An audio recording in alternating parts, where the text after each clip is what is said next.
எங்க அப்பா வந்து பொம்பளை பிள்ளையே பிறக்கக்கூடாது அப்படின்னு சாமி கும்பிட்டாங்க. ஆனா பொம்பளை பிள்ளையா நான் வந்து பிறந்துட்டேன். இல்ல வேற யாருக்காவது தத்து குடுத்துருவோம் அப்படின்னு சொல்லிக்கிட்டு இருந்தாங்க. என்னோட சடங்குகளுக்கோ, என்னோட எதுக்கோ வந்து நீங்க யாரும் செலவு பண்ணி நான் போனேன்னு இருக்கக்கூடாது. வைராகியமா நான் உழைச்சேன். நீங்க என் காசுல தூக்கி போட்டீங்கன்னு சொல்லி ஒரு 1,00,000 சேர்த்து வச்சிருக்காங்க. ஸ்ரீதேவியெல்லாம் போன பட்டு மூதேவியை கூட்டியாந்து வீட்டில் உட்கார வைப்பாங்க. ஆண்டி பாட்டிமார்கள் ஒரு பக்கம் வந்திருக்கிறாங்க. வணக்கம். வணக்கம் ஐயா. வணக்கம் ஐயா சாமி. வணக்கம் ஐயா. ஸோ அவங்களுடைய பேத்திகள் எல்லாம் இந்த பக்கம் வந்திருக்காங்க. ஓஜி பாட்டி, என் பாட்டி ஓஜி பாட்டி இப்படி ஒரு ஹீரோயிஸ்டிக் திங் பண்ணுவாங்க அப்படின்னா அது என்ன? அந்த விஷயத்தை கேக்குறியா? வா சொல்றேன். எங்கள் வீட்டில் ஒரு ஃபங்க்ஷன் அப்படி நடக்குது அப்படின்னா ஒரு 20-30 பீப்புள்ஸ் கூட நாங்கள் வெளியே ஃபுட் ஆர்டர் பண்ணுறோம் அவங்களுக்கு லஞ்சுக்கு அப்படின்னு சொல்லுவோம். ஆனால் அவங்க ஒத்துக்க மாட்டாங்க. முடியாது நீ கல்லாட்ட அடைங்க, நான் ஒத்துக்க மாட்டேன். நீங்கள் எல்லாத்தையும் வாங்கிட்டு வந்து கொடுங்க, நானே செஞ்சு கொடுத்துட்றேன். கிட்டத்தட்ட ஒரு 10 டிஷ்ஷு கூட செஞ்சுருவாங்க சார். இது என்ன பிரமாதம்?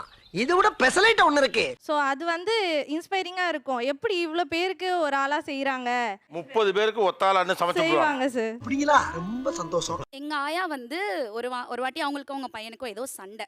ஸோ எங்க மாமா வந்து கோச்சிட்டு ஹி அட்டெம்ப்டட் மேலே ஏறி கழட்டி அவரை தூக்கி தோல்ல போட்டு ஆட்டோ பிடிச்சி ஜிஹெச்ல அட்மிட் பண்ணி அவங்கள காப்பாத்துனாங்க. ஐயோ, இது ஓஜிங்க. அது எப்படிங்க ஒத்தாளா நின்று ஆளை தோல்ல தூக்கி போட்டு எப்படி காப்பாத்துறீங்க? பதட்டமா இல்லையா? ஒரு தைரியம் தான். எங்க அப்பா வந்து பொம்பளை பிள்ளையே பிறக்கக்கூடாது அப்படின்னு சாமி கும்பிட்டாங்க. ஆனா பொம்பளை பிள்ளையா நான் வந்து பிறந்துட்டேன். இல்ல வேற யாருக்காவது தத்து கொடுத்துருவோம் அப்படின்னு சொல்லிக்கிட்டு இருந்தாங்க. என்னடி இது? சொல்லிக்கிட்டு இருக்கப்ப எங்க அப்பத்தா தான் வந்து மகாலட்சுமி பிறந்திருக்குடா, நான் தூக்கி என் பேத்தியை வளர்த்துக்கிறேன் அப்படின்னு சொல்லி எங்க அப்பத்தா தான் தூக்கிட்டு போய் 6 வருஷமா வளர்த்தாங்க. உங்கள மாதிரி மனுஷன்லாம் இருக்கனாலதான் கொஞ்சமாச்சும் மழை பெய்யுது. சின்ன வயசுலயே எங்க தாத்தா இறந்துட்டாங்க. 3 பொம்பளை பிள்ளைங்க. வறுமையான சூழ்நிலை தான் சார். அதுலயும் வைராகியமா செய்யாத வேலைனே இல்லை. களை எடுக்கிறது, விறகு பொறுக்கிறது, மாவாட்டி விற்கிறது, போர்வை விற்கிறது, என்ன சீசனல் வேலையோ பருத்தி பால் வீடு வீடா போய் விற்பாங்க. Very good very good. கலக்குங்க சார் கலக்குங்க. அந்த மாதிரிலாம் செஞ்சு சிறுக சிறுக சேர்த்து வச்சு 3 பிள்ளைங்களுக்கும் கல்யாணம் பண்ணிட்டாங்க. பேத்திகளுக்கும் செஞ்சுக்கிட்டு இருக்காங்க இப்ப வரையும். இந்த ஷோக்கு வரதுக்கு முந்தின நாள் வரையும் வேலைக்கு போனாங்க. யார் அவரு?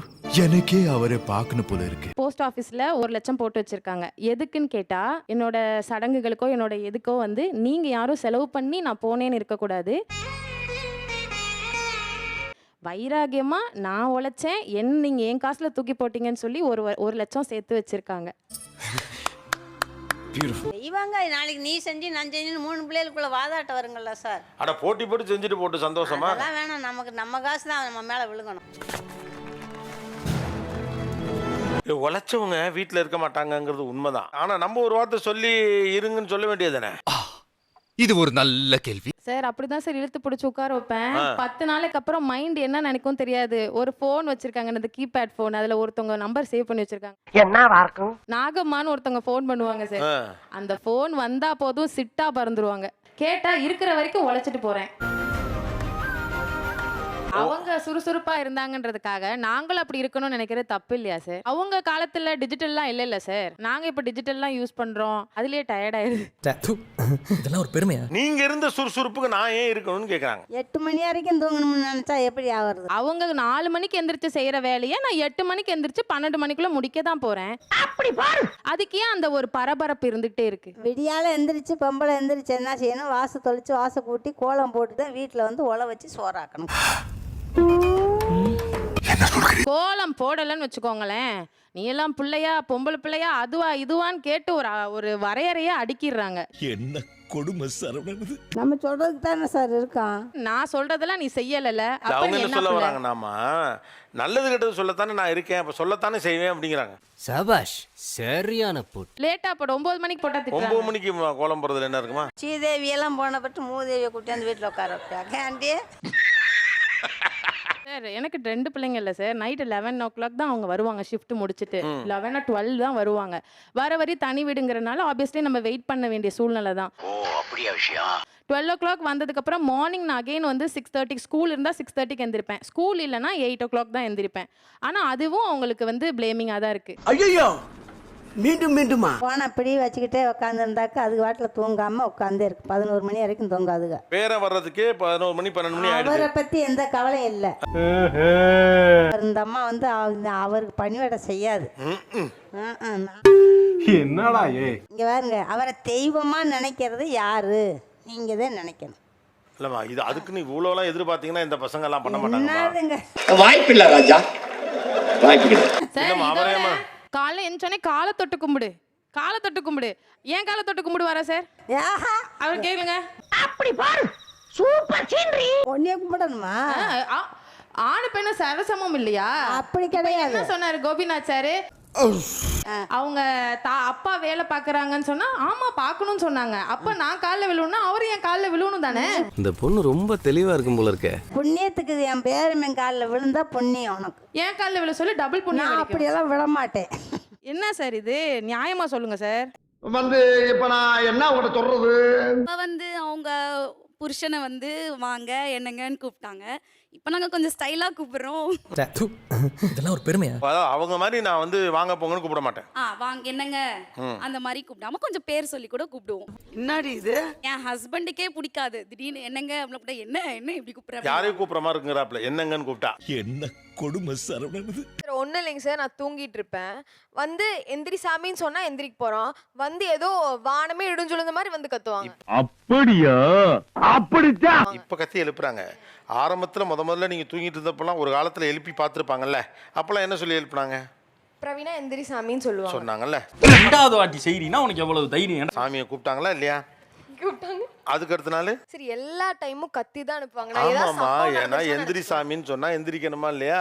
எந்த பால் போட்டாலும் கோல் போட்டுறானே. அதாவது பாட்டினாலே ஒரு கொஞ்சம் கேரக்டரா இருக்கணும் அப்படின்னு எதிர்பார்க்குறீங்களோ? அதேதான் அதேதான். ஒரு 11 வயசு வரைக்கும் கொஞ்சம் பேசுறாங்க. ஏன் சார் 12 வயசு 13 வயசு அப்புறம் மெச்சூரிட்டி ஆனதுக்கு அப்புறம் கோவமாவே பேசுறாங்க? எதுக்கு சார்? எனக்கு வருத்தம்ப்பா, எனக்கு ரொம்ப வருத்தம். ஒரு 10-11 வயசு வரைக்கும் கொஞ்சறீங்க, அதுக்கப்புறம் ஏன் கோவமா பேசுறீங்கன்னு கேக்குறாங்க. நான் போனேன்னா தங்கச்சியெல்லாம் 2 பேர் இருக்காளுங்க, விளக்கு மத்த எடுத்துட்டு போய் அடிப்பேன். சின்ன பிள்ளை விளையாடட்டும், சின்ன பிள்ளைன்னு விடுறாங்க. அதுக்கப்புறம் உங்களை ஸ்ட்ரீம் பண்ண வேண்டாமா? பெரிய பிள்ளையாட்டிங்க, ஒழுங்குபடுத்த வேண்டாமா? அப்போ அவங்க டஃப்பாக தானே மாறுவாங்க.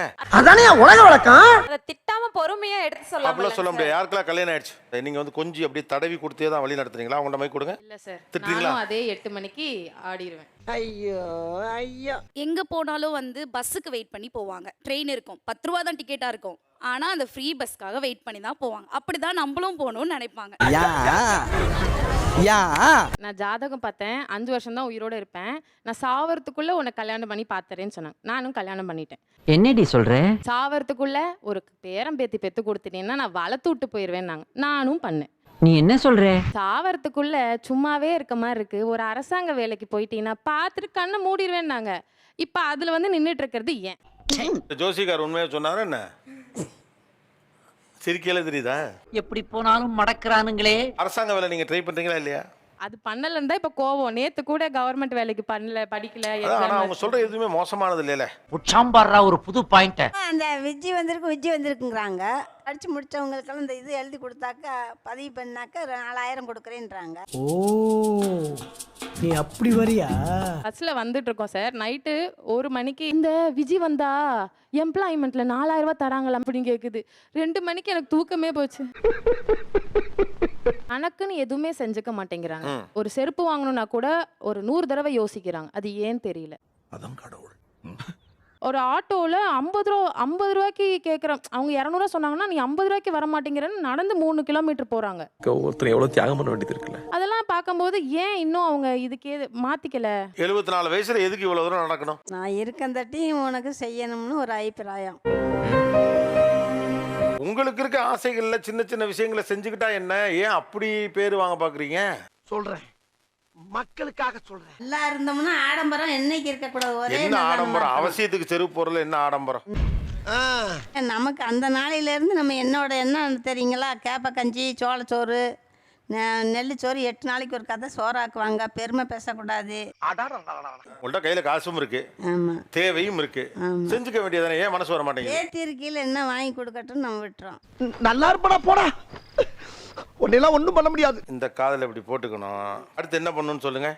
ஆ, ஆ. சின்ன பிள்ளை மாதிரி கொஞ்சம் அடி சுத்தி ஆ. விளையாடிட்டே நடக்கணும்னு ஒரு ஆசை. ஆ. ஒத்துக்கிட மனசு இல்லனாலும் அதான் நேசம். உங்களுக்கு என்ன வேணும்னு சொல்லுங்க. உங்களுக்கு என்ன ஆசையா இருக்குன்னு சொல்லுங்க. எனக்கு ஒன்று நான் பேட்டிக்கிட்டே வேணும். அட உங்களுக்கு என்ன பண்ணி பார்க்கணும்னு ஆசைங்கிறேன். டென்ஷன் ஆகாதீங்கண்ணே. Less tension more work. கண்ணாடி கண்ணாடி போட்டு பார்ப்போமா? ஏமா கண்ணாடி நல்லா இருக்கா மாத்திக்கு. சூப்பர் பா. நான் இங்க இருக்கேன், நீ வேற பேத்திட்ட போயிட்டு இருக்க. சூப்பரா சூப்பரா இருக்கா. நல்லா இருக்கு, சூப்பரா இருக்கு. தெரியுதா இது போட்டுக்கிட்டா கருப்பா இருக்கா? தெரியுது கருப்பாட்டே லேசா கருப்பு தெரியுது கருப்பா இருக்கிறது தெரியுது. ஆமா. என்ன ஒரு கண்டுபிடிப்பு. என்ன ஒரு புத்திசாலித்தனம். உங்களுக்கு என்ன வேணும்? கண்ணாடி போட்டு போமா, ஜம்முன்னு இருக்கும். நாகம்மா பார்த்தா மிரண்டுறோம். மைக்கேல் ஜாக்சன் மாதிரி இருக்கீங்க. இது போட்டுங்க, நல்லா இருக்கு. ஊருக்குள்ள இதோட போனீங்கன்னா நாகம்மா பயந்துரும். நக்கல்யா அவனுக்கு. இதுல எதை யூஸ் பண்ணி பார்க்கணும்? லிப்ஸ்டிக்கு என்ன கலர் லிப்ஸ்டிக் போடலாம்? இதுல பாட்டி வேற பிராண்டை கண்டுபிடிக்கிறாப்ல, டூப்ளிகேட்டா.